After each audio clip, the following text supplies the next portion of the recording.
It's that time of year again where many of us Sephardim are,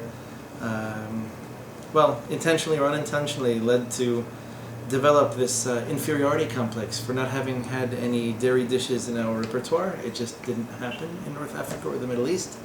I know people tell you all kinds of great stories in Austria and in Germany and in France and in Italy about these fancy dairy desserts and these crème brûlée and all these cheesecakes and ice cream. So no, I don't like to interrupt, but you have to if you mention Moroccan culture, you have to mention brokoksh. That's the only dairy dish we have. So sometimes when there were little children present, they would cook couscous with a little bit of milk and sugar. That's about as dairy as North Africa got, and even then it was for either the young or the infirm. Maybe a woman lactating. I mean, I can't think of any other reason why they would do this.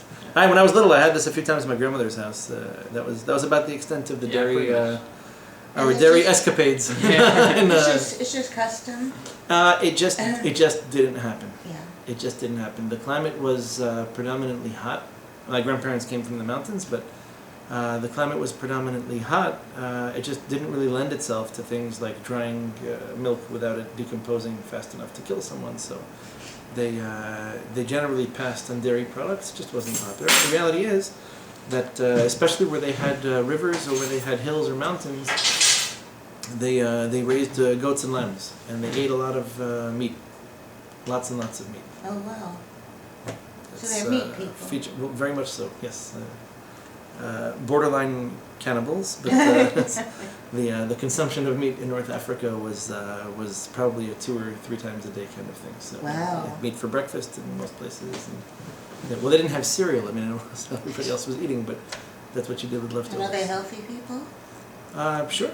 The dentistry wasn't anything special, but the rest of the culture, I think, was no more or less healthy than anyone else. 3 times a day? Wow. Maybe 4 if it was like a Shabbat going into a Chag, yeah. But so interestingly enough, this is clearly not a custom that has any Sephardic roots or origins to it. Maybe a little bit more dairy you'll find in the southern European Sephardic communities. In other words, maybe Spain and Portugal a little bit more. Italy? To the extent that Italy can be considered Sephardi, I don't know, but they're in between. so I would say fine. So the formerly Spanish Jews who ended up in Italy might have adopted a lot of Italian customs, but it's a peculiar thing, when you think of it. We Jews take our food very, very seriously, and you'll find that just about every other holiday on the calendar is somehow celebrated with some form of meat or another. Pesach, maybe lamb or goat, at least traditionally, were the meats of choice. Rosh Hashanah, the head of a ram is actually what's in the Shulchan Aruch. This is what people used to eat. Maybe in addition to it, lamb was generally associated with the holiday, the shofar. The connections are easy ones to make. During the rest of the holidays, definitely red meat in a whole variety of forms. If it was beef, if it was again goat or lamb, it was just. In fact, we have a long-standing tradition that predates this custom to eat dairy by quite a bit. The Gemara itself says, though to be fair, we have to qualify the statement. The Gemara says that at the time the Beit HaMikdash was in existence, en simcha ela b'basar u'bayain. There was no, let's say, fulfillment of your biblical obligation to enjoy the holiday without meat and wine. And there's an explanation that goes along with this. The explanation is as follows. Everyone who makes this pilgrimage, right? So every Jewish man aged 13 and up, biblically, and then rabbinically, children that are old enough to walk along with you or to come along with you, tag along for the ride, you bring at least 2 sacrifices in every holiday. One is the Olat Re'iyah. It's this burnt offering of an animal that's less than a year old, consumed in its entirety on the altar, on the Mizbeach, and you get to eat absolutely nothing of it. And then you bring another sacrifice we call a Qurban Hagiga, which is literally, it's a technical category, is Qurban Shalamim, where the fats are burned on the altar, the blood is poured on the corners of it, and the Kohanim get to keep a little bit of it, and you get to keep much of the rest, which was effectively the meat that you consume during the holiday. So now that Beit HaMikdash is no longer with us, at least temporarily, we hold that by extension, if you will, there is some kind of an obligation to eat meat on the holidays, although it's not the same biblical obligation that we had when we were still bringing sacrifices. So what meat would I be eating during the holiday? I would be eating sacrificial meat. But we don't have sacrifices today. So we nonetheless acknowledge that meat is expensive, that it's nutritious, that it sustains people and has for thousands of years. Probably is the fanciest and the most dignified way that we can commemorate a holiday by buying something, you know, fancy, expensive, and tasty and nourishing, and presenting it. So what is the origin of this custom to eat dairy? I mean, just about everywhere that you find Jewish civilization, you find people who would struggle to save money to buy meat for Shabbat and for Chagim. So it's not like you eat whatever your budget affords. You would actually go out of your way to try to find some form of meat. If you couldn't afford meat, then God forbid you were eating chicken, maybe fish, if that's all you could afford. But people were making efforts, saving up money. In fact, charitably speaking, we would even give people money to be able to afford meat for Shabbat and for the holidays. So it's a little bit unusual. Again, it's not the same biblical obligation that we had when we were bringing this Qurban Hagigah, to eat from this meat over the course of the 7 days of the holiday. In the case of Shavuot, by the way, it's very interesting, but you have the one day that the holiday actually lasts in Israel, then you have another 6 days to finish eating from this sacrificial, meaning you could bring the sacrifice either on the day of or any one of the 6 following days. So if we had You have 2 days to eat. if we had the Bet HaMikdash, let's say tomorrow, and we are able to go for Shavuot, we would probably have to like schedule appointments each day of those 6 days and benefit from all of that. I wonder how they would do it. But that's the reason that we don't recite we don't do confessions on those 6 days. in the 6 days before Shavuot and the 6 days after it. And So the right Rama now you adds could maybe bring- even so now we don't say anyway, because from Rosh Chodesh until Shavuot for sure no one says. And then we typically go 6 days after. The Rama adds maybe we would do 7 days after, because it's really like 6 days after the second day. But the idea is that whenever it was that you brought this sacrifice, just like on Pesach and Sukkot, you have 7 days to bring it. The first day is Yom Tov, and the following 6. Well, in the case of Pesach, the last day is, so 5 days of Chol HaMoed.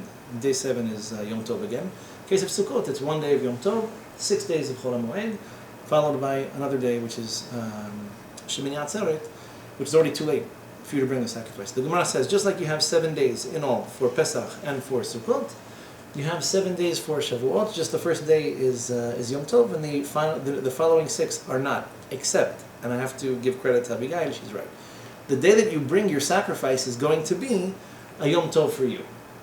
Right? Anyone who brings a sacrifice in Beit HaMikdash, the expression in Chazal is Yom Tov Shelohu. For you, it's considered like a Yom Tov. So you're not going to be working, you're not going to be doing anything else, you can enjoy the day. And so you'll celebrate Yom Tov with the rest of the nation on the first day of Shavuot, the only day of Shavuot. This is in Israel. There's no double Yom Tov. And any one of the 6 following days, when again maybe you'll have to schedule a place or you'd find your way towards Beit HaMikdash, one of those days would be a Yom Tov for you. The custom kind of developed that because any one of these days could have been my Yom Tov. They all are, and we're not going to confess. You know, we don't do the supplications for these 6 days after Shavuot, and in some cases 7.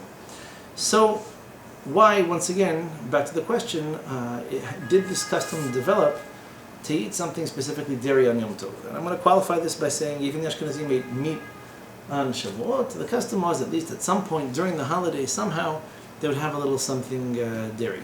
It looks like the Spanish had something similar they would eat on Shabbat in the morning, right? They refer to this as pastela, but they call it modern Hebrew pashtida for no good reason. But this is basically some kind of pastry with either cheese or some sort in the middle, and apparently it's what they used to eat on Shabbat after the tefillah, like maybe during the kiddush. And you'd go home and you'd eat meat. So maybe they didn't have sponsors for a big fancy meat kiddush, but at least they brought something a little bit more nourishing than just plain crackers or bread. But it's not like the entire 2 days of the holiday you were expected to eat nothing but dairy products. That's certainly not the point. Even the Ramah doesn't, he just says that there's a custom to eat dairy. It sounds like at least at some point, if not during the entire thing. So why is this? One opinion that's brought, and this is very interesting because it doesn't even hold much water, one opinion that's brought is that when the Jews were given the Torah, all of a sudden a lot of mitzvot applied.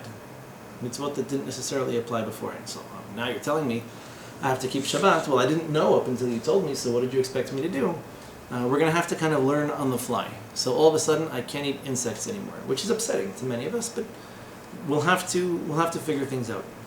So there are those who wanted to posit, who wanted to claim that as a grounds for this custom, that because we received the Torah, now all of a sudden we have all these interdictions that apply. People did not know how to properly perform shechita, kosher slaughter, and therefore they abstained from eating meat until such time as ample opportunity was provided that people could be trained in how to prepare a proper knife and do the shechita. My only problem with that is that the Talmud seems to contradict this. In fact, it does so pretty emphatically. The whole discussion in Masechet Chulin is the tractate that deals with the slaughter, with meat in general, with milk and meat, etc. And it describes how we're really only told about this concept of shechita in Parashat Re'eh. Parashat Re'eh, which is halfway through Chumash Devarim. In other words, chronologically speaking, we're about 39 and a half years from the Exodus from Egypt. So 39 and a half years later, all of a sudden I'm told, what happens? If the distance between you and Jerusalem is too great, you can't come, you won't be participating in any of the numerous festivities that take place over there. It's okay for you to slaughter animals and to eat them. You can eat meat to fill your soul's desire. By the way, that was an interesting note. When the Muralis had their daughter, they asked me about this name Ava, so I said I would only sign off on it if they pronounced it Awa, because that actually means something in Hebrew. Is the pasuk I pointed to, and I said, here it means desire. You can eat meat to your heart's desire. If it's a perversion or a bastardization of Hawa, like Eva, then I don't see how that would work. But there is such a word in Hebrew, Aleph Waw Hey, and it means Awa. It's like a tremendous desire, almost you would say like a lust today in modern. Like Ta'wa. Yeah, but why Eva would not be a meaningful name? Well, so the Hebrew name would be Hawa. What they call her, how they pronounce it in French, is something else. But that was the question. So if the idea is to use well, here's the thing. Halachically speaking, when you have a Hebrew name and you use a non-Jewish pronunciation of it or a non-Jewish tradition of the same name, generally in a ketubah or in a get, we ignore the non-Jewish name. So if someone's Hebrew name is Shlomo, and in English he goes by Saul or Sal or Solomon or whatever, so we would just assume in a get write Shlomo because the English name is like a nickname or it's like a... Okay. So if Eva is really just a French way of saying Hawa, we would just write Hawa and that's it, and people would know how would they pronounce Hawa in French and they'd pronounce her name if she was there. Or they didn't want to do Hawa, they want to do Ava. So that's what I clarified. It wasn't Hawa, it wasn't Ahava, like love. Then you have Ava Aleph Bet He, like to agree to something or to acquiesce. Right? He did not agree, so he refused. Literally, he did not agree to send them. So, Hashem will not agree to forgive someone for doing this. So you have that's with a bet, but with a wow is what it means. Anyhow, so 39 and a half years after we received the Torah, and we'll talk about what that means to receive the Torah and how much of the Torah we received then, 39 and a half years later, all of a sudden we're told, you should slaughter and you should eat. And there's a machloket between Rabbi Ishmael and Rabbi Akiva, which by the way is not an uncommon thing. Rabbi Akiva and Rabbi Ishmael disputed quite a bit. They were contemporaries, and as contemporaries and men who love Torah and respect each other, you fight over Torah all the time. This is what they did. So what does that imply for the prior 39 and a half years? Up until now, they were slaughtering or they weren't. I mean, meat was permitted or it wasn't. So if you let's say your horse runs into a goat and kills it, it was kosher Oh, so to eat. I don't know that it wasn't, which is actually a very interesting question. We're told in Parashat Mishpatim that we're not allowed to eat from a terefa. What's a terefa? You've been to meat at the slaughterhouse. There are 18 things that could be wrong with an animal. Yeah, it's some of what you check the most is the lungs. Correct, but it could be the brain, it could be the heart, it could be the pericardium, it could be the lungs, the entire digestive tract, so the trachea, one of the four stomachs, large intestine, small intestine, spleen or liver, Right. But you don't need to check all Tendon. those things, if I remember correctly. Unless you have a reason to suspect it, you assume it's okay, because if it was something wrong, it probably would have died. That's one of these assumptions. Except for If there was something wrong, it probably would have died. So being alive is more often than not proof that you're not dead. That's like a basic halachic assumption. It's not always true, not for everybody, but everyone but politicians can benefit from this assumption. It's this educated guess that if you're alive, there's probably nothing exceedingly wrong with you. There may be that we don't know about it, but it would be the minority of cases. So 39 and a half years, we ate what?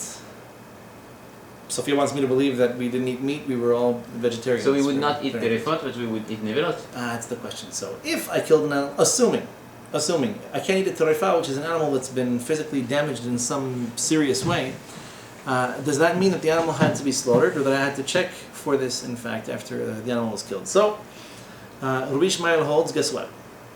Eating from sacrifices is one thing. They were not permitted to eat for profane purposes for the first 39 and a half years the Torah was given. So maybe this is the opinion favored by the Rama, or those that he's quoting, that this custom existed, because if the Jewish nation held like Rabbi Ishmael, bend your brain a little bit, because this happened long before Rabbi Ishmael was born, but let's assume. There's a long-standing machloket, and so part of the nation held like Rabbi Ishmael, who wasn't born yet, and they said, you know what, we're not going to eat meat. Why? Because only in the future, in Parashat Re'eh, 39 and a half years now after we've left Egypt, will we be permitted to eat meat for profane, secular purposes. I'm hungry, I'd like to eat meat. When the Torah tells us... profane just means not holy. Yeah. Right. You call it profane? Right. The original etymology, profane, just means not for holy purposes, or not dedicated to anything in particular. Strong word. Yeah, today, no, because they use profanity today with negative connotations. Yeah. That's not the original usage of it. Profane use or profane purpose just means non-holy, or like outside of the temple.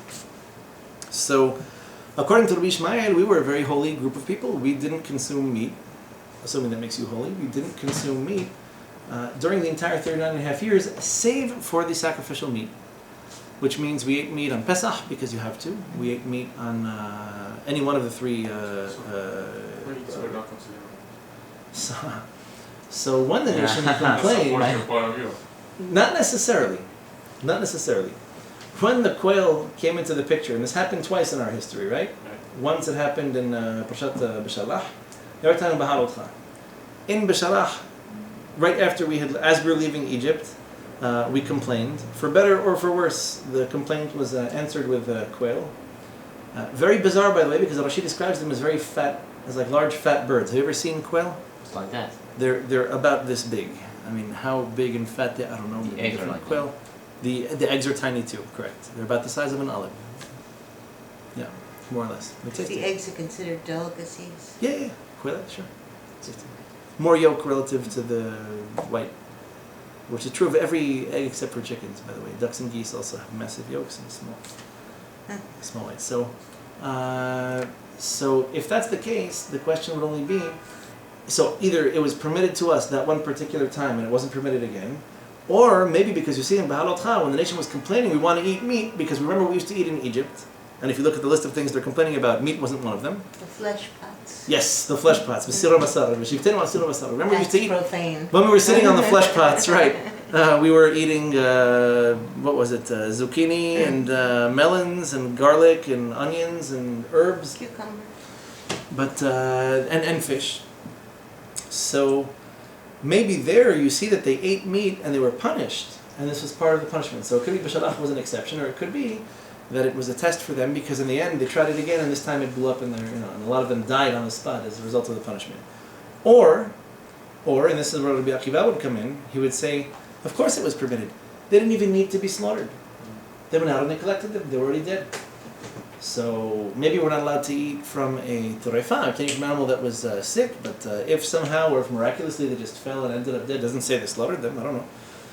So I'll tell you, the proof is in the blood pudding, that they were not commanded to slaughter birds or animals, and in fact they could. The only place where they had to slaughter anything was in the case of sacrificial meat.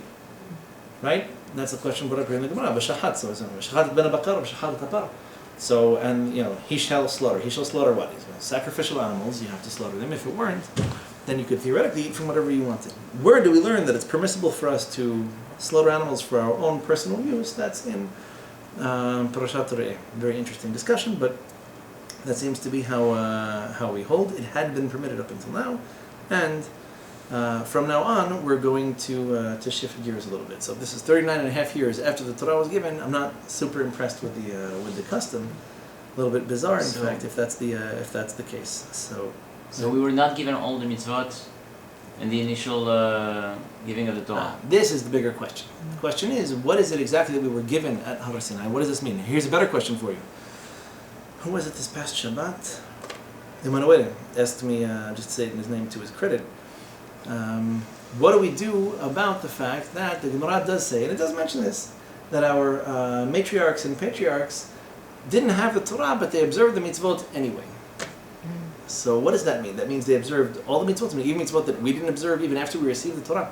Like Abraham observed everything. Which is, right, and we're familiar with this. You hear this a lot. There's this point that is also very disturbing where Avraham serves to the three angels, I think it was lambs or goats or something?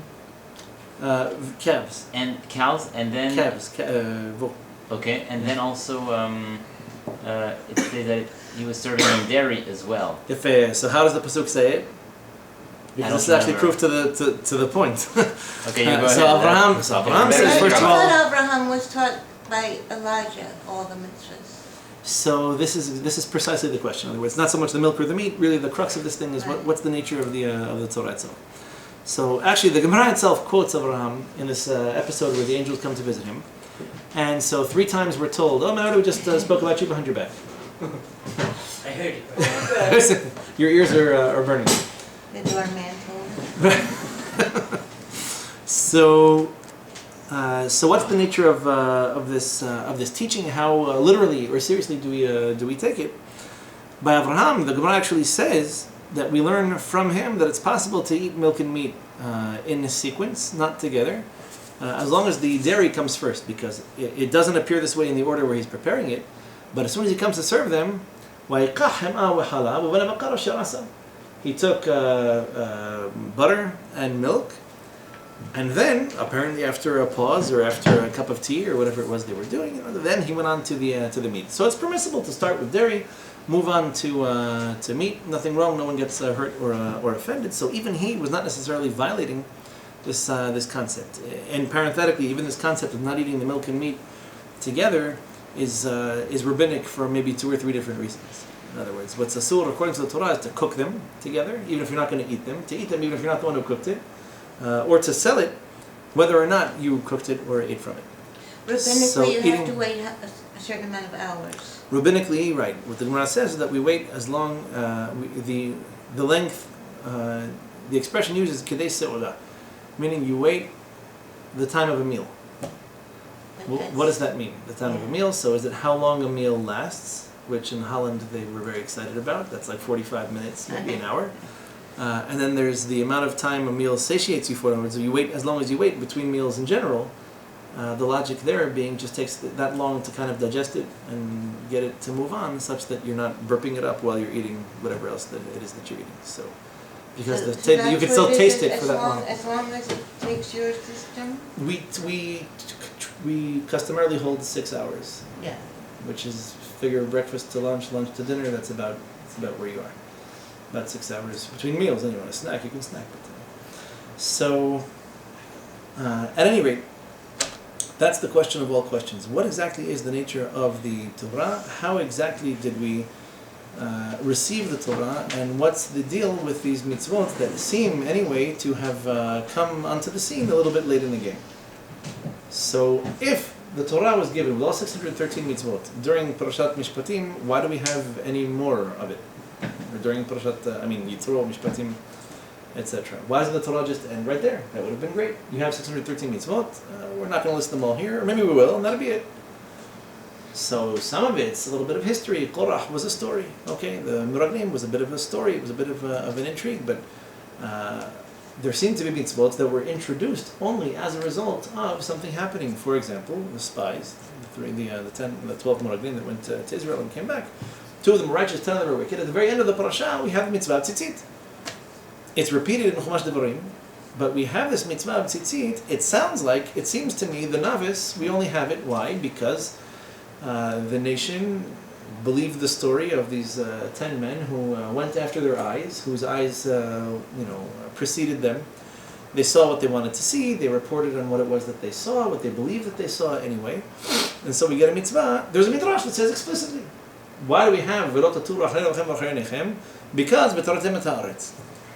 You're supposed to tour. That's the word, right? The etymology. To tour the land. In other words, to go around it, to go all around the land. And then we're told you have these tzitzit and you should use them, look at them, and they'll remind you not to go touring after your eyes, meaning at least there'll be some kind of a positive stimulus in your range of vision that should remind you not to either believe everything you see or to let your eyes get the better of you. So this mitzvah was given in Parashat Yitro or Parashat Mishpatim, just someone forgot to write it, or it actually happened that we didn't have it up until this particular point. And then, does that mean that Avraham Avinu did it or didn't do it? Look, we don't know which mitzvot our ancestors observed, which ones they didn't. There's a very interesting discussion, you may or may not be familiar with this, by, it's actually the Ramban who brings this up, he's not the first one, by Yaakov Avinu, where he explains, look, Torah or no Torah, even a non-Jew can't marry 2 sisters. No offense to anyone, and if you are married to 2 sisters, please by all means let's talk after class, but what does that mean? But even non-Jews, even before the Torah was given, weren't allowed to do this. So he goes into a long explanation as to why he did it, and he explains this is why one of them died as soon as they came to Israel. That was already too much. Like the land just wasn't going to tolerate this, and that's why Rachel passed away. And he made a declaration when Lavan goes searching through their camels, looking through their stuff, who had stolen his terafim, his trophies, these heads that he cured in salt and used to talk to. So Yaakov says, whoever you find your trophies with should die. And that's what happened. They came into Israel. It wasn't long thereafter that Rachel passes away. So clearly not every single mitzvah was observed the same way, and it's certainly not the way that we have it today. Forget chumrot, strictures and customs and traditions, but it looks like some mitzvot were observed. Maybe they were observed in a slightly different form. The concept or the idea that there is such a thing as a Torah, that there are such things as mitzvot, and that these things have significances and meanings that go beyond what it is that we understand, or even their technical, historical contexts, is a very important one. And I'll give you a couple examples of this. Example number 1, chronologically speaking, we find by Noach mention of a distinction between the animals that are considered tahurim and the animals that are considered not tahor or even tameh. They're mentioned both ways. What's pure or impure? To remind you, Noah was a vegetarian for the first 500 years of his life. Okay? After the flood, he's permitted to eat meat. There's no mitzvah to slaughter the animals, but he's permitted to eat meat. Does he eat meat? No, it seems like he does. Yeah. Doesn't sound like he was given permission and just politely declined. It sounds like this is the new world order, and there's a reason for it. We'll talk about that too. So in the case of Noah, there's a distinction between pure and impure animals. This distinction is based on what? It's based on the fact that in the future, at some point, these animals are going to be divided into 2 different categories, and some you can eat from and some you can't. Is it based on the animals that were offered as sacrifices? Because maybe that's the easiest explanation, where Hashem tells them, look, take 7 males and 7 females of the kosher ones, only 1 male, 1 female of the non-kosher ones. And maybe kosher and non-kosher means that these are animals they were sacrificing from. So he had laws to sacrifices that we didn't know about. I mean, we got them much later. So apparently there was an understanding that animals have different traits and different characteristics. Some of them are appropriate for sacrifice, some of them aren't. And even those that were consumed, some of them are better for your spiritual health than others. Okay, so this understanding preceded the giving of the Torah. Another example of this, and it's peculiar, the commentaries on it are even more peculiar, is that Lot, going back to the generation of Abraham, when he receives these 2 messengers, these 2 angels that had just departed from Abraham and Sarah, one of them came to tell him they were going to have a child, Michael, so he disappears, and then Gabriel and Raphael move on to Sodom, where Lot is currently residing. And Lot asks them to come in, they refuse, he fights with them, they kind of acquiesce. And then we're told, and he baked matzot and they ate them. So this is a respectful thing to do for a guest that just came in from the outside.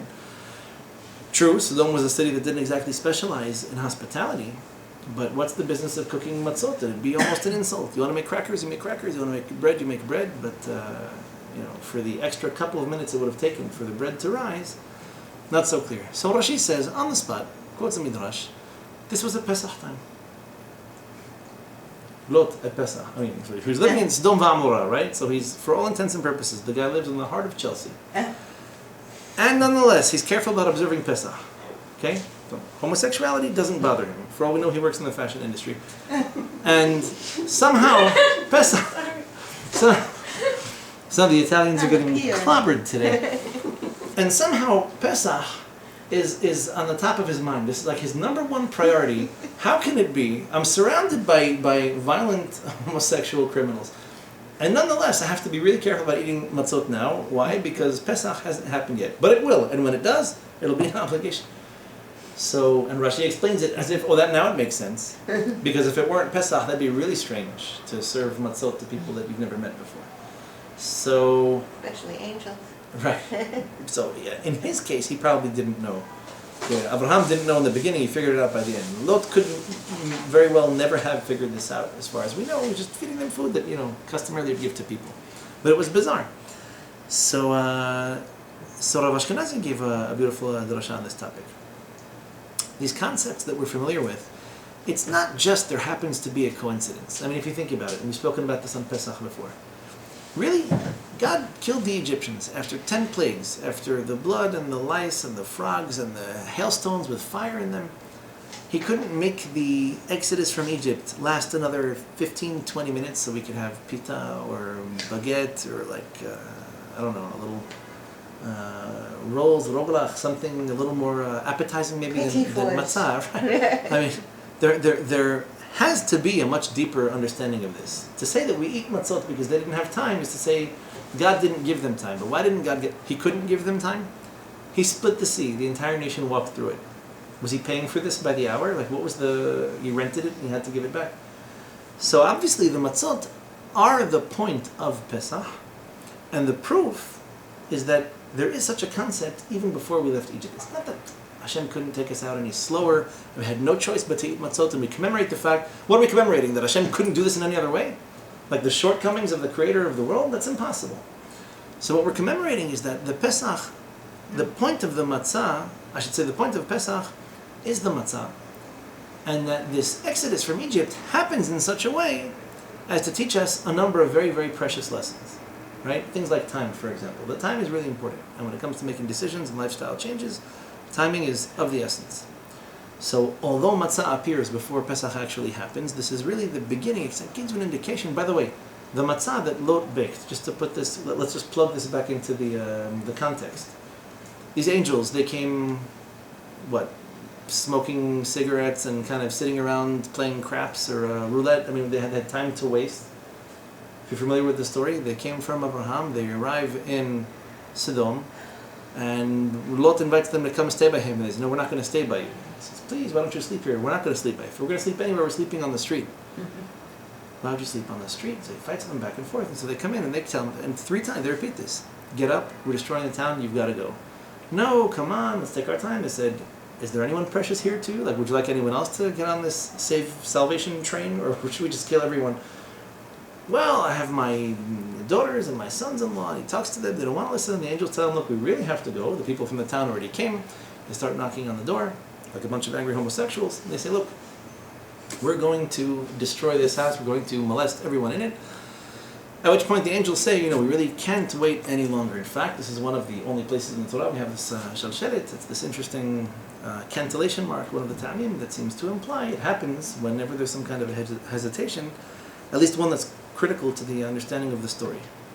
So, Lot bakes matzot. Apparently he knows that time is limited, but doesn't appreciate how much. The angels are ready to kill everyone, they know how limited time is, and so this concept of pressure, timing, matzot, it works out that way in the story too.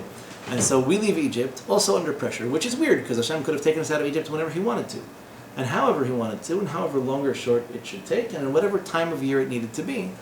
And yet, nonetheless, the whole story happens. I mean, we have a whole year of plagues, right? It's not like the timing was impossible or couldn't have been any other way. It took an entire year for the story to start and end. And then all of a sudden when we leave, it's time to go now, this very second.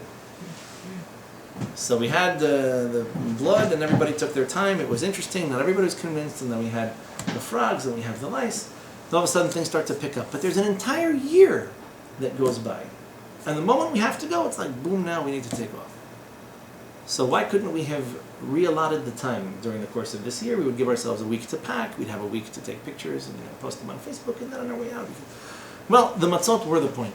They were the point. And that's why they precede the story. And that's why there's a root. This concept of matzah appears before Pesach. And that context is crucial if you'd like to understand what's going on. The same way we can say when it comes to Noah, this distinction between pure and impure, what these animals are good for or not. Sacrifices certainly preceded the giving of the Torah.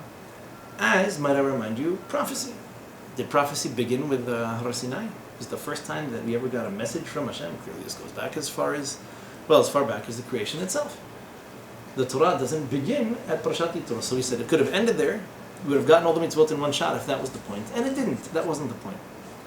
In fact, we have almost a chumash and a half describing the events that preceded the giving of the Torah, as if to say this is really important to us, because I really need to know that there was such a thing as paradise, and I wasn't there, and I don't know what happened, but whatever it was broken, or we broke it, and then humanity continues this descent all the way until we actually receive the Torah. So what does the story of Bereshit have to do with any of this? This concept of animals that are pure or impure doesn't sound like they were created that way. The distinction doesn't come in Parashat Bereshit, it happens in Noah. So apparently something happened, maybe something changed. Maybe originally they weren't all pure or impure, now it happened to be this way. Or maybe it's only relative to us that this concept of purity and impurity exists. Maybe Hashem created them all the same way, and something that we did went wrong. Prophecy, explains the Kuzarim, preceded the Torah. In fact, our relationship to the Torah and to the mitzvot is such that we are the continuers of this prophetic tradition that began before Har Sinai. The way he explains it, the Jews are all that's left of the prophetic tradition. Okay? And I'll remind you that the Christians, not necessarily the Muslims, but the Christians themselves acknowledge that they've never produced a prophet of their own. They don't believe that anyone who was born after Jesus himself was Jewish. They believe he was a prophet. We don't. But they've never managed to produce a prophet since. And he himself was certainly born and raised Jewish, as far as anybody can tell. That's pretty unique. That's to say that although we're not Jews, in fact we're very antagonistic to them in a lot of different ways, nonetheless, we've never managed to produce a prophet because everybody knows that prophets come from Jews.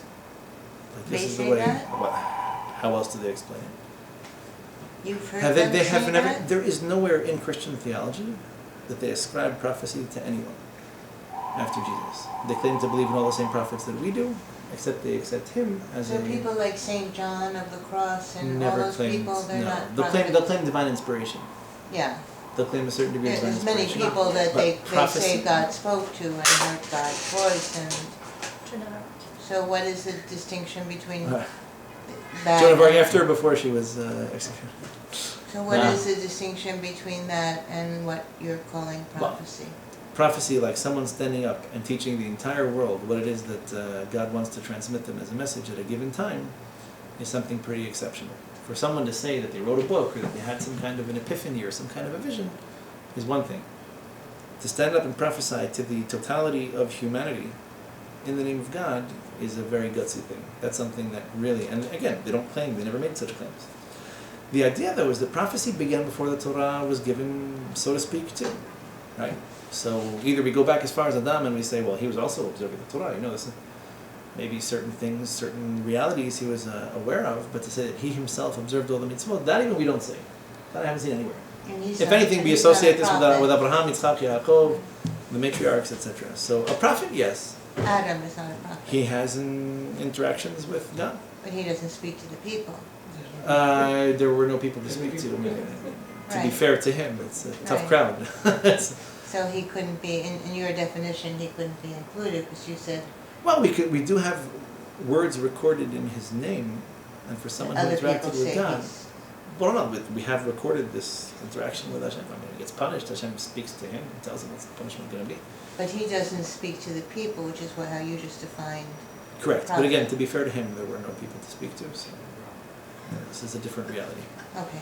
It's a different reality. So from him on, even Cain has a message, from it's a punishment, but Hashem does pass it on to him.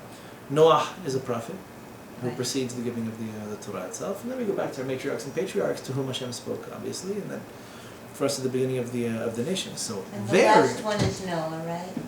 I mean Job. the last prophet. The last.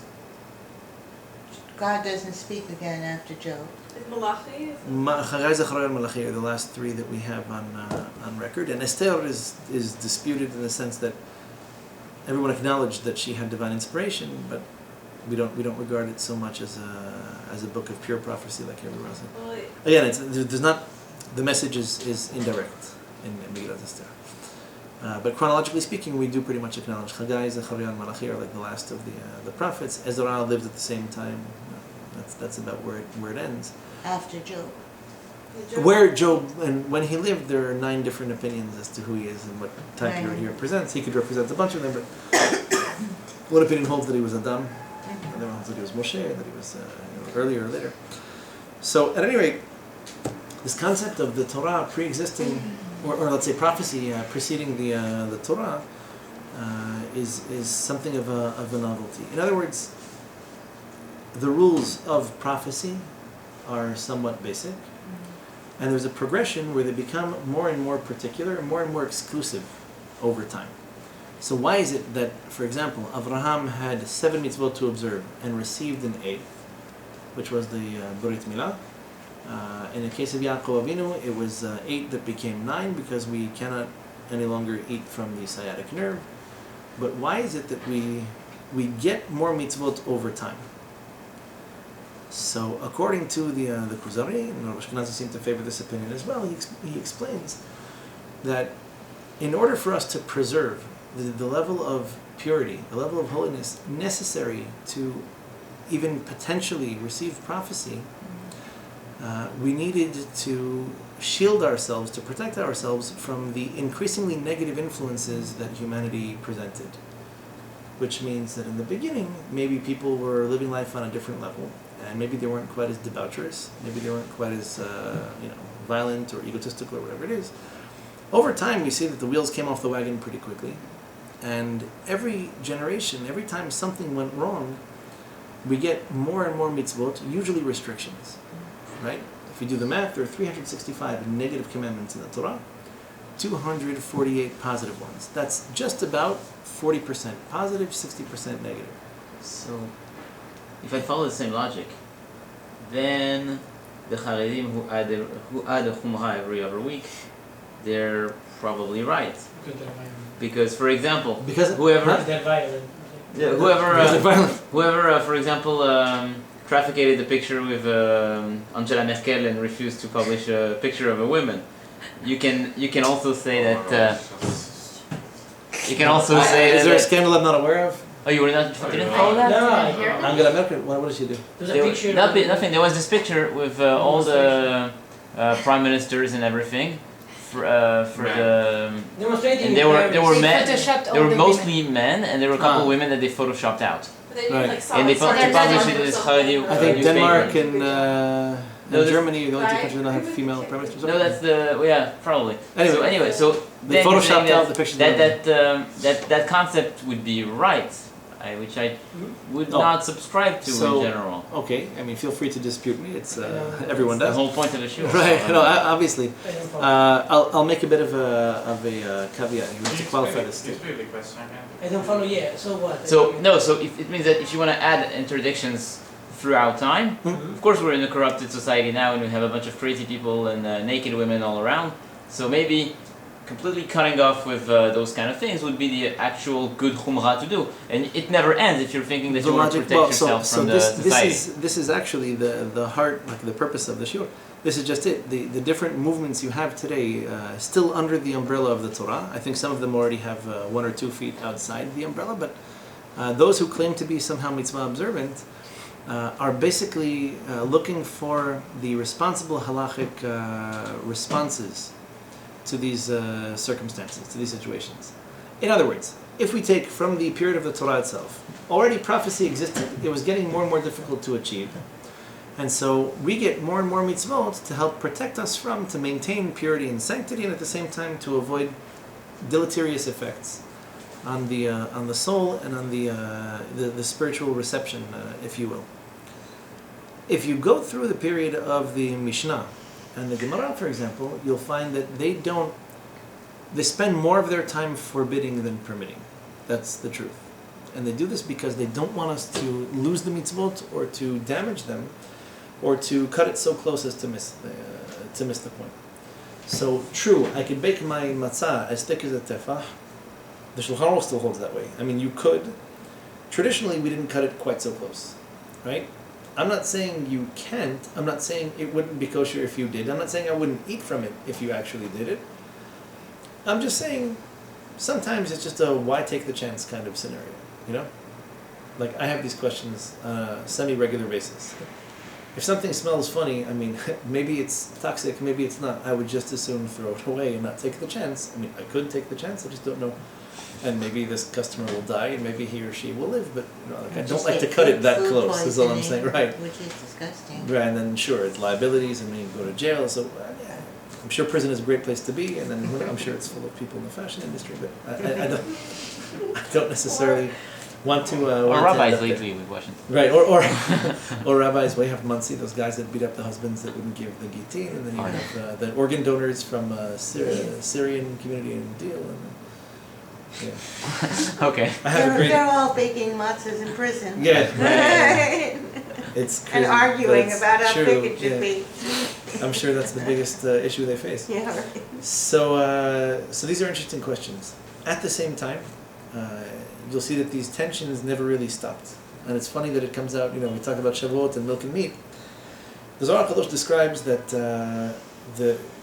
let's say one of the deeper meanings behind milk and meat, and this is interesting because it doesn't exactly fall into the category of a chok, meaning it's not considered a mitzvah that we don't have any understanding of, right? Basically, the way the Zohar explains it, we all know that mammals lactate because this is what mammals do. That's why they're called mammals, and so animals, many of them, just like us, will produce milk, and milk is the stuff of life. This is what baby animals consume in order to grow. So the Zohar explains that milk, and the color white generally represents this concept of chesed. Milk is designed to sustain life. And meat, on the other hand, is really us taking life. I mean, it's in order to sustain our own lives, but it's sustaining our lives in such a way that it comes at the expense of something else. Meat is gevura? Din, yes, definitely. Be associated with din or with the gevura, which is right. It's taking, ultimately, even if it's for the purpose of giving, it still comes at the expense of taking. So these two concepts are not to be mixed up. In other words, like it's an egregious violation of human sensibility to take the same milk that was designed, that was created by Hashem to sustain the life of this kid, this baby goat. What kid actually literally means in English, by the way, I don't know if you ever heard that or not. A kid is literally just a baby goat. There are kids, there are bucks, and there are does in the goat family. Slaughterhouse sociology 101. So, kid with fennel is a typical British bisbas, fennel. Looks like celery. Oh, but tastes fennel, like yeah, fennel. Oh, fennel. Yeah, kid with fennel. It's an old British preparation. I didn't know that. Eating kids with it's not cannibalism. It's like Yeah, baby I got goats. it. Right. Kid with fennel would be scary. So anyway, taking the milk of the doe, which is what you would call a female goat, and using this milk, which was meant to sustain the life of the kid, and cooking the kid in it is like such a perversion of divine logic that it warrants punishment. It's like going too far, right? In general, the Zohar's association is that chesed is associated with milk, with halal, and din is associated with basar, with meat. You need to strike a balance between these two concepts in life. Technically, in the, let's say, the culinary domain, you don't mix the two. But life cannot consist only of chesed, nor can it consist only of din. It just doesn't work. It's unsustainable either way. Trying to make life consist only of chesed, we're socialists. You'll see how long that's going to last. You're lucky it went on as long as it did. But you run out of money, it's corrupt, they keep on printing it, it's going to have negative effects. It'll, in fact, be the cause of the next war, like it was of the last two. when it comes to din, and a good example of this would be Muslim culture, where they're trying to correct what they see as all the wrongs of society by decapitating people. Very big pile of heads, and it looks like society hasn't yet been reformed. So this is also unsustainable. Your goal in the study of Torah is to learn to the finest degree that you're capable of achieving where these lines need to be drawn. In other words, if you permit everything, you've lost the whole point. Technically, if you'd like to apply yourself to undoing a lot of these strictures that were imposed, those by the Torah we can't undo, but the ones that were imposed by the Mishnah or by the Talmud, you're not going to go very far. All you're going to do is permit the forbidden or come close enough to it to kind of miss the point and lose your focus. The alternative is to be strict, right? Maybe it's possible that we just be strict everywhere. We never violate anything. But the reality is that's very restrictive, right? Life doesn't exist in such a sterile environment. It's just not, it's inhuman to be strict about everything. And so you'll find, and this isn't new to this generation, this is pretty much every generation had some movement or another where people were trying to be super strict, people trying to be super lenient. So Christianity was one example of many, basically an attempt at reforming Judaism and making it much more basic and much more simple. I don't know that it's brought all that much morality to the world, because we see that a lot of the complaints, the Muslims like, for example, drugs, alcohol, promiscuity, gambling, etc., are unfortunately somewhat native to the culture of permissiveness. When it comes to your study of the Torah, your goal is not to be strict or to be lenient. Your goal is to study the truth, to learn what's permissible and what's not, to learn even the circumstances. Sometimes something that technically could be permitted, there's no reason to permit it, and sometimes there is. I'll give you an example of this, and it was a nice piece of shimush. Rav Giat was once, my brother-in-law invited him to slaughter a lamb and to do an entire demonstration, explain all the mitzvot that are involved in shechita, the blood, what is to do with the skin, the klaf, the sacrifices, the korbanot, etc. And so there was a rabbi, a very distinguished rabbi, fine Talmid Chacham, he's a certified Dayan, who started asking a whole bunch of questions. One of the questions that he asked was, explain to me this concept of pausing during shechita. What happens if you stop for a second? Is it true that the Sephardim are more lenient than Ashkenazim? So Rav Giat told him, listen, what it says in the Mishnah is what it says in the Mishnah. Which is to say, if you pause long enough to take another animal, restrain it, slaughter it, then the shechita that you are currently in the middle of is no longer going to be any good. So he said, so how do we define this halachically? So Rav Giat said to him, we don't define it halachically. He said, how do we define it? The way it says in the Mishnah. So maybe for you it's a lot, maybe for him it's a little. But you know what? This is Torah Sheba'al Peh. So he says, oh, but I understand that the Ashkenazim are very strict about this. And he says, you know what? It could be that in a large slaughterhouse setting where you're doing 1,000 animals a day, one or two, maybe you took a little bit more time, so you can afford to be strict. But this isn't going to be the same halacha for someone, slaughtering a lamb in his backyard, or for someone who only has one animal to go around, or for someone who's stuck in the middle of nowhere. He said, this is the beauty of the Torah. This is the beauty of the Torah Sheba'al Peh, of the oral law specifically, is that there is a certain degree of discretion. And although we don't have prophecy, no one today is going to get up and say, hey, you know what, I had a revelation. I decided that we can eat milk and meat together. I've decided that it's okay for us to eat pork. I've decided all kinds of things. No one's going to get up. We don't have the prophetic authority to get up. No prophet in the future is going to do this either. Get up and say, no, what's permitted is actually forbidden. But within this buffer that Chazal created, there is a little bit of room sometimes to wiggle. I can give you a lot of examples, some of them a little bit more complicated and involved. But the reality is that an intelligent and learned rabbi isn't looking to be strict or looking to be lenient. What you're trying to do is trying to bring people closer to God within the framework, within the rules, within the context that we have. In one person's case, that might mean being strict, right? If someone has a problem with gambling, I might tell him, you know what?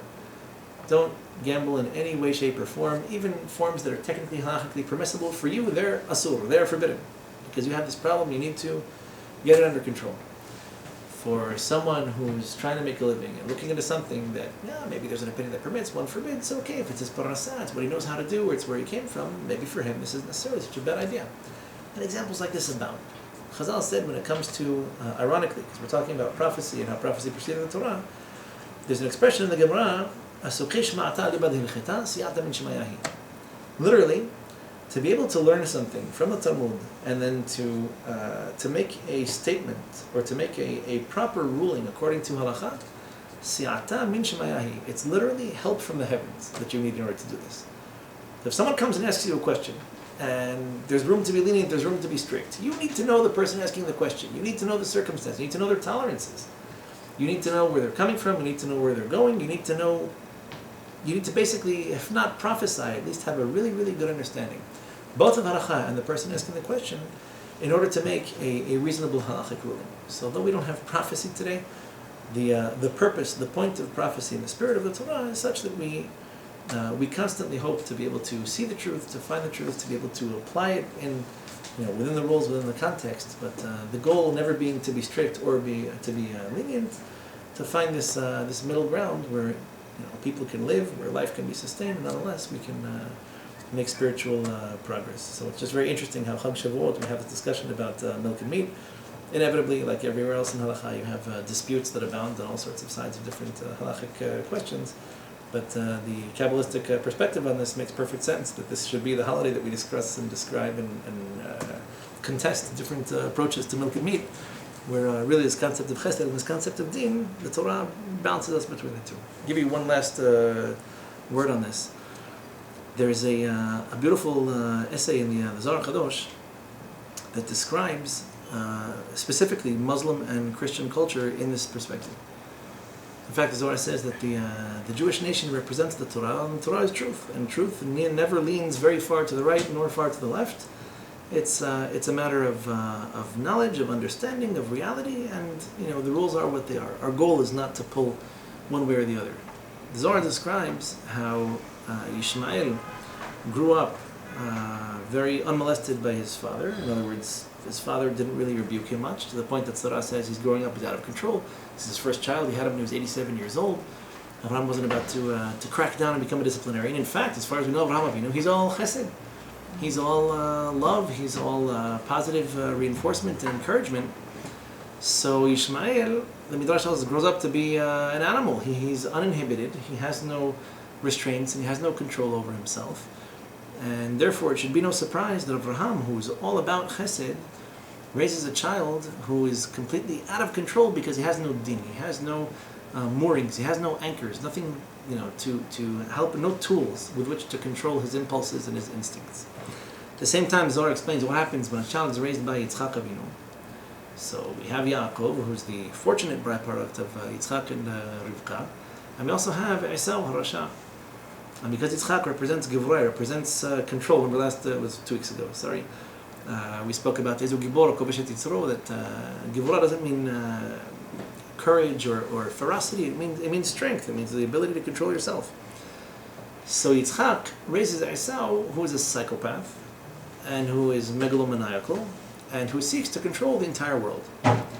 Everywhere you see the Europeans, you see empires, you see colonialists, you see people, the conquering, the pillaging, the rape, and the enslavement of, doesn't it sound like ISIS? Conquering, the pillage, and the rape of all of the indigenous peoples, the pillaging of all of their natural resources, the execution of just about anybody who dares to stand in Europe's way, no offense to the Italians or anyone hailing from the Roman tradition, but that's Pax Romana, as Rabbi used to say. Pax Romana, life is very peaceful when you kill everyone who doesn't think like you. So, this is not for nothing, this isn't a coincidence. This is what happens when you live your life according to a set of ideals and according to paradigms that basically are about nothing but rules and control and restraint and imposing order on the world and on yourself and everyone else and what have you. So Rav Ashkenazi takes this one step further and he says, this is why these two great nations decided, when they still had a hope of somehow correcting themselves, they adopted religions that were diametrically opposed to their nishmatic instincts. In other words, if you want to understand why ISIS is the way it is now, it's because that's how Islam is, and that's how Islam always was. It's a crazy, crazy religion, invented by crazy, crazy people, doing crazy, crazy things. I hate to be the first one to bring this to your attention, please look it up. Don't even read an interpretation, don't read a summary, just buy a Quran, translate it into whatever language you enjoy reading, and look at the things Muhammad did, like killing people left and right. Look at what some of his followers did. I mentioned this to someone recently. Tamerlan, so that was the name of one of the Boston Marathon bombers, the one who thankfully died relatively early in the story. The other one hopefully will be killed very soon. So he was named Tamerlan, which doesn't ring too many bells to people who aren't familiar with history. This guy Tamerlan was a psychopath. He was one of these Southeast Asian, like a Mongolian Muslim convert. So this guy decapitated men and raped their wives on the bloody soil over which they just died. Who could even think of doing things like this? This is the history of Islam. This is the entire, look through it, the entire history of Islam. They're very Killing people, Islamic. kidnapping, abducting. Muhammad's favorite wife was this Jewish girl that he kidnapped. That's the way the entire religion developed. The 7-year-old, she was Jewish? So Rav Rebbe used to explain like, Rav Ashkenazi used to explain like this. So, but you're not saying that this like all this is a deviation from original Islam? What you're Not from is- original Islam. It's a deviation from Ishmael. That's the big difference. No, what I'm saying is. Meaning, you're not- Ishmaelically speaking, Ishmael has nothing to do with this lifestyle of stricture, of the imposition of so, harsh punishments. I didn't explain myself. What I meant is, was this that's happening, that you see today happening with what we call fundamentalists, etc. Yeah. It looks like, okay, well, these are the fundamentalists, but it is a good Islam. What you're saying is, the Islam per se is what it is. That is correct. Good Islam is secular Islam. Like, Wow. a good Muslim is a Muslim who doesn't observe Islam. You can put that on YouTube. In Okay. fact, you can I will. read Wafa Sultan and Brigitte Gabriel. You can read Tawfiq Hamid is one of my favorites. I mean, these are people who grew up, either Muslims or in Muslim culture, and who explain the same thing. If you, what's happening now, it's funny to use the word fundamentalist. This is fundamentally Islamic, right? You know, like they're holding the Quran when they decapitate people. It's not like they're pulling this from the Tanakh and saying, I once saw a story where Yeah, but all this. Shmuel Hanavi decapitated Agag. Yeah, that was like one story out of our entire Tanakh, and that guy was a psycho. Right? For them, this is every single generation, this is how they impose law. But why do they do it this way? They do it this way, and here's the psychology behind it, because they're fundamentally lacking control over themselves. Because they understand that their culture, in order to save itself, needs to impose very harsh controls and harsh restraints. You want a really classic example of this? And this is an arrow right out of the quiver of Rav Ashkenazi and Rav Rebbe in this tradition. So they're really upset, right, by this whole concept of tzniut, by women dressing modestly and being relegated to only certain parts of the kitchen, right? Not even the whole kitchen, certain parts of the kitchen. How serious are these psychopaths about sexual restraint? Serious enough to buy and sell Yazidi women on eBay. You explain to me.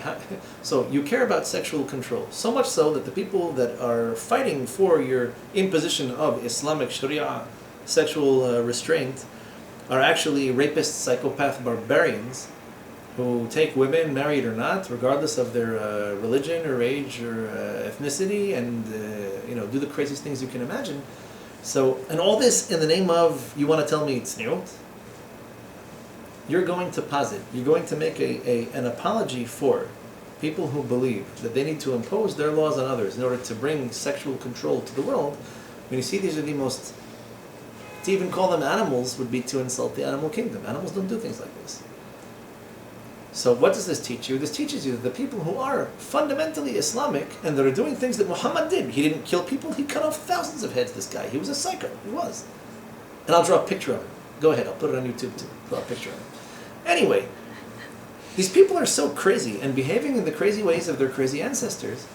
All this goes back to this psychopathic dysfunction where they understand that they're lacking control and they desperately need to impose it somehow, but they impose it in a crazy way that's obviously imbalanced. Christianity, bizarrely enough, said Rav Ashkenazi, is the exact opposite.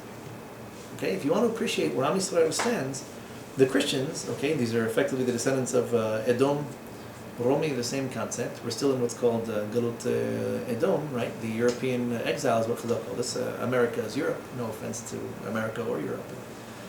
But the Christians who hail from Esau, so they have this intellectual penchant, and they're obsessed with science, which really at the end of the day is how they understand, the rules of the natural world and how to manipulate it and how to control it and how to control processes and how to control plants and animals and produce things and reduce things and concentrate things. But this is what science is all about. And they impose their morals, their ethics, their values, their understandings on the entire world. They have the chutzpah to speak in the name of humanity. And as soon as, according to their own defunct logic, they couldn't help but incorporate the Arabs into the United Nations, they support them too because that's democracy and hate. Like the truth is a democracy, you know. Whatever most of the people want is probably what's true. This culture that for thousands of years was barbaric, absolutely barbaric, right? Atrocities that, the history books are full of this. In the name of the church, before they had a church. Doesn't matter. That's the nature of these people. Colonialism, imperialism, slavery is like native to European culture. And the religion that they thought was going to be their Mashiach, the religion that was going to redeem them, is a religion that is super permissive and that promotes nothing but chesed. There is no din in the Christian religion. Look around you.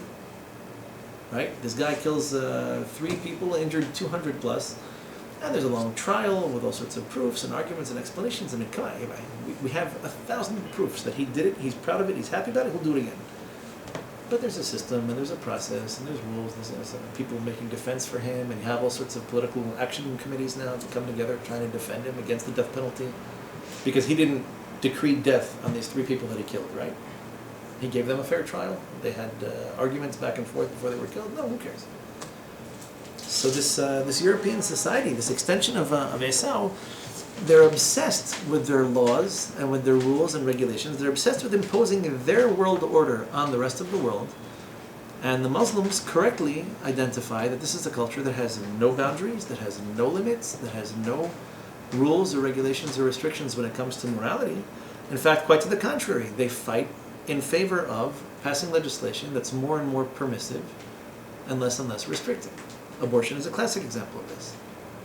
Right? Human rights, human rights, human rights. Babies have no human rights. Babies are inhuman. You can do whatever you want. You can kill them. It doesn't register on anybody's scale. So Rosh Hashanah's explanation was very simple. Because they began... the truth is, in that case, is the secular Christianity that does that, because the religious Christianity wouldn't do that. Yeah, Catholics are very against. Catholics are very much opposed to it, But Also even born Christians, again. which is true. Born If you again look at Christian. Catholics today and what Catholics used to be, by the way, there's also a very Yeah, but- big gap But that's a in deviation terms of right. They The won't- reality is though that this culture of permissiveness is itself native to Europe. In other words, not that the church itself was so permissive. The church might have brought about this culture of permissiveness only because the church was trying to be strict in so many ways. But it's a constant imbalance. It's a fundamental imbalance. Right? Most of these countries do have very strict laws, but if you look at the laws themselves, they contain relatively trivial aspects of life. When it comes to big issues like killing babies, all of a sudden the law is very weak. They look at it as a right. A woman should be able to kill as many babies as she wants. Still, I'm not so sure I subscribe to that. But their approach to these things, homosexuality, sexual morality is a good example of this. Technically, yes, the church is theoretically in favor of certain things. But the church has long lost its power to be able to intercede or be able to do anything about it. In fact, the church is barely tolerated in the in the political sphere today. But born again That's not Christian. very different from us, if you think about it. It's not that the Rabbanut in Israel can prevent somebody from being gay and advertise it. Okay, so it's an interesting question what we would prescribe for the state of Israel. But you see that it's really composed of these 2 camps that, not for nothing, it's not a coincidence. The Sephardim who came from the tradition of Ishmael, and the Ashkenazim from the tradition of the countries anyway, the tradition of Esau, and we're trying to figure out some kind of a middle path. Obviously, we don't want to go back to a period of people being decapitated and executed in public. Most of them don't even know what they're doing or that it's wrong. At the same time, do we want the same permissive society that European culture promotes? I don't know that it's going to bring us anywhere positive. The idea, though, at least at the, let's say, academic level, is pretty fascinating. That this is something native to European culture, and they're constantly in flux, just like the Muslims. They're constantly in fluid states between being true to their own nefesh, which is being strict and cracking down and having rules, or tending towards a religion where even the religion is very permissive. How did Christianity start, by the way? They started chopping off the heads. I mean, they went to the criminals, the gangsters, the prostitutes. I mean, the most debaucherous, immoral layers of society, and it's a religion that really speaks to people of very weak morals. Do Kiruv. Right, Kiruv, exactly. Yes, famous Malbish Aromim aspect of Kiruv, yeah. But like born again Christians, evangelical Christians, I'll tell you something. They wear snoot clothing because I buy stuff online. They have the nicest stuff and it's very snoot. I know a girl. Apostolic Christians. And it's I know a girl who makes a head covering. She told me that most of her clientele today are actually non-Jewish. Yeah, they're like they have really nice stuff. And Yeah. like it's not like I don't think they're necessarily the most like there's definitely Christians. No, that are- so to be, if you really want to get into the analysis of it, I think it's dumpster. Islam and Christianity have also gone through a number of different movements and different reforms.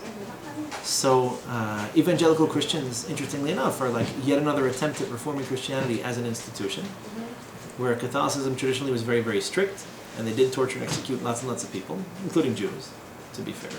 They executed lots of Christians too. The first Protestant reform, tried to open up this kind of like the authority over doctrine. Who gets to read, who gets to study, who gets to make these decisions, how are they made, make it more transparent. And most of the Protestants in America are not as especially or exceptionally religious. Ironically, when the Catholics came to this country, it brought a little bit more religion back to the Protestants themselves too, which is where these movements, baptism and evangelical Christianity came about, which are typically not Catholic, just Protestants that are like Haredi, Bali Teshuvah, something along those lines. My point is this though: you'll find elements of both. The fact that, true to their souls, they happen to be a very warring people. The European continent has killed more people, probably by a factor of 1,000. And the rest of the world combined. World wars happened there for a reason, right? Conquests started from there, colonialism expanded from there. Because this is the nature of these people and their religion, which preaches, theoretically anyway, tolerance, it preaches forgiveness, it preaches atonement, turn the other cheek, give them another chance, etc. Appeals to people who are lawless. It's like a way of them trying to rid themselves of this obsession with order and control and punishment. Just everything can be forgiven, everything can be forgotten, it can happen in a second, give them your sins and everything's okay. And Islam laughs at that. They really want to exact punishment. They want to cut off hands and cut out tongues and decapitate, what have you. That's their interpretation of it. But again, it's just the opposite of the root of who they are, where they started. And the religion was meant to correct that. Putting braces that correct torsion belts, they used to call these. With crooked legs, they would try to strap leather onto them and straighten them out. Anyhow, so fascinating concept, but nonetheless, coming back to Torah and Judaism, our goal really is to find this middle way. Chazal banned capital punishments, even though they still had the authority to execute people. They stopped doing it long before it became impossible, and it's not like we're about to fire up the 4 capital punishments that we haven't been practicing for over 2,000 years at this point. It's there, it exists in the Torah. There are elements of punishment, but it applies to a time and a generation where these things can be used productively. If we're in a period where we can't anymore, or the results are catastrophic or damaging, then we don't do it. Tell it to the Muslims. At the same time, the goal of life is not to permit everything and to let everything slide.